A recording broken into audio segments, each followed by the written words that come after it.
pelayanan kesehatan di dunia dituntut untuk dapat memberikan pelayanan kesehatan yang berkualitas. Organisasi Kesehatan Dunia atau World Health Organization mewajibkan kepada seluruh rumah sakit untuk dapat memberikan pelayanan kesehatan yang aman bagi pasien, berfokus pada pasien, efektif, efisien, cepat, terintegrasi, dan tidak membeda-bedakan pasien berdasarkan suku, jenis kelamin, letak geografis, dan juga status sosial ekonomi. Keselamatan pasien di rumah sakit diartikan sebagai asuhan yang diberikan kepada pasien harus aman dan tidak menimbulkan cedera, baik akibat dari tindakan yang dilakukan oleh profesional pemberi asuhan ataupun cedera akibat dari tidak melakukan tindakan yang seharusnya dilakukan. Saat ini, insiden keselamatan pasien masih sangat tinggi, baik secara global maupun di Indonesia. Insiden keselamatan pasien dapat menghambat proses penyembuhan pasien, dapat juga menimbulkan morbiditas dan mortalitas yang berakibat pada memperpanjang lama hari rawat inap dan tentunya akan berdampak pada peningkatan biaya rumah sakit. Hasil penelitian kami menunjukkan bahwa informasi yang diperoleh dari pasien dan keluarga terkait bagaimana penerapan praktek keselamatan pasien di rumah sakit dapat mencegah terjadinya insiden keselamatan pasien. Ada 3 strategi yang dapat kita lakukan untuk meningkatkan keterlibatan pasien dan keluarganya dalam menyampaikan praktek keselamatan pasien tersebut. Pertama adalah dengan memberikan edukasi tentang patient safety atau keselamatan pasien kepada pasien dan keluarga. Yang kedua adalah dengan mendapatkan feedback atau umpan balik melalui survei kepuasan pasien dan juga laporan insiden keselamatan pasien. Yang terakhir adalah melalui meningkatkan keterlibatan pasien dan keluarganya dalam perencanaan perawatan pasien selama di rumah sakit. Tujuan dari kegiatan pengabdian kepada masyarakat yang kami lakukan ini adalah untuk memberikan edukasi tentang pentingnya patient safety atau keselamatan pasien kepada pasien dan keluarga, sehingga mereka akan lebih memahami bahwa dengan mereka menyampaikan apa saja praktek keselamatan pasien yang mereka peroleh selama dirawat di rumah sakit dapat mencegah terjadinya insiden keselamatan pasien. Healthcare Associated Infection atau infeksi yang berhubungan dengan pelayanan kesehatan merupakan infeksi yang terjadi pada saat menerima pelayanan kesehatan. Terjadi di rumah sakit atau fasilitas kesehatan lainnya muncul setelah 48 jam atau lebih setelah masuk rumah sakit atau 30 hari setelah mendapatkan perawatan kesehatan. Siapapun yang mendapatkan perawatan medis dapat terkena infeksi ini. Namun, ada beberapa golongan kelompok umur yang bisa mendapatkan infeksi. Misalnya, anak-anak yang berusia muda, bayi prematur, maupun orang tua yang berusia lanjut dan lemah. Dan beberapa orang yang mendapatkan perawatan-perawatan, misalnya penyakit tambahan diabetes. Dan bagi orang yang mendapatkan perawatan atau penyakit yang menyebabkan kekebalan tubuhnya menurun, atau kondisi-kondisi penyakit yang misalnya mendapatkan radioterapi yang akhirnya menurunkan kekebalan tubuh dari pasien tersebut. Jenis infeksi yang paling sering terjadi di fasilitas kesehatan, terutama di rumah sakit, misalnya ventilator associated pneumonia, infeksi saluran kemih, infeksi saluran darah, dan infeksi daerah operasi.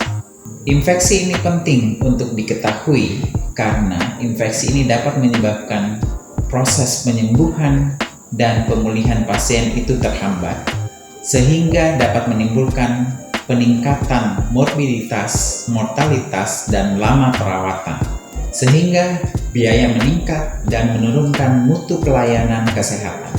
Kewaspadaan standar dirancang dan diterapkan sebelum adanya hasil pemeriksaan laboratorium dan setelah pasien didiagnosis. Tenaga kesehatan seperti dokter, pembuang sampah, perawat, bahkan keluarga pasien serta pasien sendiri itu sangat berisiko terinfeksi.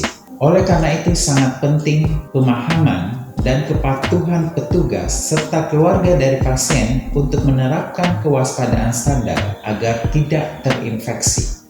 Adapun kewaspadaan standar yang harus diterapkan dan dipatuhi berdasarkan Peraturan Menteri Kesehatan tentang Pedoman Pencegahan dan Pengendalian Infeksi di Fasilitas Kesehatan, yaitu: pertama, kebersihan tangan; kedua, alat pelindung diri; ketiga, dekontaminasi peralatan perawatan pasien; keempat, pengendalian kesehatan lingkungan; kelima, pengelolaan limbah; dan keenam, penata laksanaan linen; ketujuh, perlindungan kesehatan petugas; kedelapan, penempatan pasien atau pemisahan pasien-pasien infeksi; dan sembilan, bagaimana beretika batuk dan bersin, dalam hal ini hygiene respirasi. Yang ke-10, praktek menyuntik yang aman. Dan yang terakhir, praktek lumbal fungsi yang aman.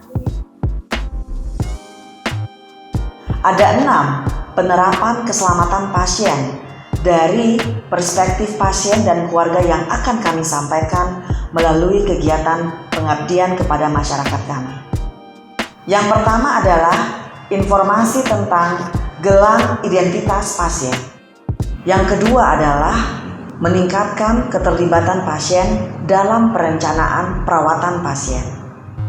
Yang ketiga adalah kewaspadaan petugas kesehatan dalam memberikan obat kepada pasien. Yang keempat adalah keterlibatan pasien terhadap tindakan yang berisiko tinggi. Yang kelima adalah pandangan pasien dan keluarga terkait bagaimana petugas kesehatan atau profesional pemberi asuhan melakukan mencuci tangan. Yang keenam adalah perhatian petugas kesehatan atau profesional pemberi asuhan pelayanan terhadap keamanan lingkungan perawatan. Sasaran keselamatan pasien yang pertama adalah mengidentifikasi pasien dengan benar. Untuk itu, maka setiap rumah sakit diwajibkan agar memiliki regulasi yang dapat menjamin ketepatan identifikasi pasien. Adapun tujuan dari sasaran keselamatan pasien yang pertama adalah untuk memastikan ketepatan pasien yang akan menerima pelayanan ataupun tindakan, dan juga untuk menyelaraskan pelayanan atau tindakan yang akan diterima dan sesuai dengan kebutuhan pasien tersebut. Bentuk identifikasi dari gelang identitas itu terdiri atas 4, dan dalam pelaksanaannya minimal 2 dari 4 bentuk identifikasi tersebut dapat dimasukkan ke dalam gelang identitas. Yang pertama adalah nama pasien, yang kedua adalah tanggal lahir, yang ketiga nomor rekam medik, dan yang keempat adalah nomor induk kependudukan. Lalu bagaimana penerapannya di dalam rumah sakit? Gelang identitas ini harus dipasang saat pasien masuk rumah sakit. Kemudian perawat atau tenaga kesehatan akan menjelaskan fungsi dari gelang identitas dan juga dengan cara memastikan apakah nama dan tanggal lahir tersebut telah sesuai dengan identitas dari pasien yang dirawat. Kemudian, pada saat akan melakukan tindakan atau pengobatan, akan melakukan prosedur diagnosis, dan juga pada saat akan memulai suatu interaksi dengan pasien, maka perawat ataupun tenaga kesehatan atau profesional pemberi asuhan harus meminta terlebih dahulu pasien menyebutkan nama dan tanggal lahirnya, dan kemudian perawat dan juga tenaga kesehatan melakukan mencocokkan nama dan tanggal lahir pasien dengan gelar identitas tersebut. Sasaran keselamatan pasien yang kedua adalah meningkatkan komunikasi efektif antara profesional pemberi asuhan terkait kondisi pasien, baik verbal maupun melalui telepon. Kita akan menyaksikan bagaimana kedua perawat akan melaksanakan kegiatan operan untuk mengevaluasi kondisi kesehatan pasien dan melibatkan pasien dalam perencanaan perawatannya. Selamat pagi Bu Ratna. Selamat pagi, Nars. Bagaimana kabarnya hari ini Bu? Masih sesak, Nars. Masih sesak, oh iya. Bu, ini saya bersama dengan Nars Fatima yang akan bertugas untuk dinas pagi hari ini karena saya yang bertugas tadi malam telah berakhir. Oke, selamat pagi Bu. Selamat pagi, Nars. Saya Fatih, nurs yang bertugas pagi ini dari jam 8 sampai jam 2 siang nanti. Nars Fatih, Ibu Ratna masuk dengan keluhan sesak nafas dan batuk dengan diagnosa medis saat ini yaitu suspek TB. Tadi malam kami telah memposisikan Ibu Ratna dengan posisi semipolar dan pemberian oksigen 6 liter per menit. Bagaimana batuknya Bu hari ini? Masih batuk. Masih dahaknya bagaimana Bu? Belum keluar. Sesaknya bagaimana Bu? Masih juga sesak. Itu Nars Fatih karena Ibu Ratna batuknya masih berdahak dan masih sesak. Tolong untuk pagi ini lakukan fisioterapi dada ya Bu, Nars, dan juga untuk pengobatannya tolong kolaborasikan dengan dokter DPJP-nya. Oke, baik Bu. Nanti sekitar setengah jam kemudian saya kembali lagi ke sini untuk membantu Ibu melakukan fisioterapi dada. Nah, jadi fisioterapi dada ini dilakukan untuk membantu Ibu mengeluarkan dahaknya Ibu. Nah, sebelum melakukan fisioterapi dada, Ibu sebaiknya minum air hangat dulu ya Bu, sebanyak kurang lebih 500 ml, sama persis besarnya dengan gelas yang Ibu punya. Setengah jam kemudian saya kembali lagi, silakan Ibu beristirahat dulu. Istirahat Bu. Sasaran keselamatan ketiga yaitu adalah keamanan dalam pemberian obat. Rumah sakit, puskesmas ataupun unit kesehatan lainnya dalam akreditasi telah diatur terkait dengan bagaimana penerapan pemberian obat yang aman buat pasien. Dalam pemberian obat kepada pasien, perawat harus melakukan pengkajian, Pengkajian terhadap pasien yaitu apakah pasien ada riwayat alergi terhadap pengobatan. Salah satu bentuk pertanyaan yang diberikan kepada pasien itu adalah apakah setelah pasien mendapatkan obat atau mengkonsumsi obat sebelumnya pernah ada alergi terhadap obat, pernah ada keluhan gatal, mungkin ada keluhan sesak nafas, mual dan muntah. Itu merupakan salah satu bentuk alergi terhadap pemberian obat, sehingga hal ini perlu untuk kita kaji sebelum melakukan pemberian obat kepada pasien. Langkah selanjutnya, jika tidak ada riwayat alergi terhadap pemberian obat, maka yang harus dilakukan oleh seorang perawat adalah memastikan bahwa obat yang diberikan kepada pasien itu adalah obat yang benar terhadap pasien yang benar, dengan mencocokkan pada gelang identitas pasien. Kemudian benar obat yang diberikan, benar waktu pemberian obatnya, benar dosis yang diberikan, Selanjutnya, setelah obat diberikan kepada pasien, maka perawat harus mampu memastikan bagaimana efek daripada obat yang diberikan kepada pasien. Bagaimana kenyamanan pasien, apakah ada reaksi tertentu setelah obat tersebut diberikan. Setelah melakukan pengkajian terhadap atau melakukan evaluasi terkait dengan obat yang telah diberikan oleh pasien, maka perawat melakukan pendokumentasian. Semua tindakan keperawatan yang dilakukan harus didokumentasikan, meliputi yang pertama itu adalah nama pasien, selanjutnya nama obat, dosis obat, rute pemberian obat, waktu pemberian obat, bagaimana respon pasien, semuanya didokumentasikan dalam catatan keperawatan untuk memberikan jaminan bahwa obat yang diberikan kepada pasien aman sehingga memberikan efek yang diharapkan. Sasaran keselamatan pasien selanjutnya adalah keterlibatan pasien dan keluarga pada tindakan berisiko tinggi, khususnya pada tindakan pembedahan atau operasi. Pada bagian ini, pasien dan keluarga berhak untuk mendapatkan penjelasan dari dokter penanggung jawab pelayanan atau DPJP terkait beberapa hal, di antaranya persiapan pasien, prosedur tindakan yang akan dilakukan, bagian tubuh yang akan dilaksanakan tindakan tersebut, risiko yang bisa terjadi dari tindakan berisiko tinggi, baik pada saat tindakan tersebut dilaksanakan ataupun efek jangka panjang dari tindakan tersebut. Selanjutnya adalah alternatif terapi yang tersedia selain dari tindakan yang dimaksud. Seluruh informasi ini perlu diterima oleh pasien dan keluarga sebelum menandatangani surat persetujuan tindakan. Untuk itu, pasien dan keluarga sangat dihimbau untuk mengajukan pertanyaan terkait hal-hal yang belum jelas atau jika membutuhkan informasi lebih lanjut. Selain itu, pasien dan keluarga perlu dilibatkan dalam proses penandaan lokasi atau bagian tubuh yang akan dilaksanakan tindakan pembedahan. Tujuannya satu, agar tidak terjadi kesalahan lokasi operasi, pasien aman, dan tentunya keselamatan pasien atau patient safety dapat terwujud.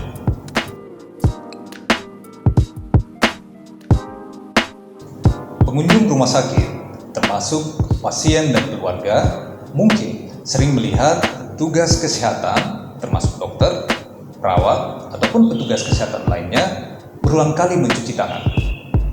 Tahukah Anda apa tujuan dari cuci tangan tersebut?